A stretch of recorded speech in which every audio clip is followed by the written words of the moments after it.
गंगा नदी का उद्गम भागीरथी व अलकनंदा नदी मिलकर करती है। ये भारत और बांग्लादेश में कुल मिलाकर 2525 किलोमीटर किमी की दूरी तय करती हुई उत्तराखंड में हिमालय के गंगोत्री हिमनद के गोमुख स्थान से लेकर बंगाल की खाड़ी के सुंदरबन तक भारत की मुख्य नदी के रूप में विशाल भूभाग को सींचती है। गंगा नदी के जल को निर्मल और निर्मल कहा जाता है। इसके पीछे वैज्ञानिक मत है कि इसके जल में बैक्टीरियोफेज नामक विषाणु होता है। यह विष्णु नदियों और अन्य पवित्र सूक्ष्म कणों को नष्ट कर देता है।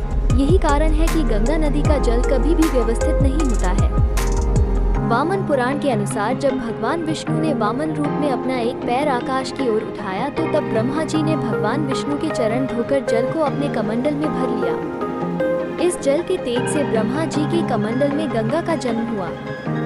ब्रह्मा जी ने गंगा हिमालय को सौंप दिया। इस तरह देवी पार्वती और गंगा दोनों बहन हुई। गंगा नदी भारत से होते हुए बांग्लादेश के रास्ते बंगाल की खाड़ी में मिल जाती है।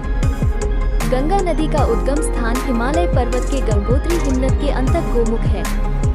जब गंगा नदी वहां से निकलती है तो इसका नाम भगीरथी होता है, जो अलकनंदा के साथ मिल जाती है, तब जाकर इसका नाम गंगा बनता है।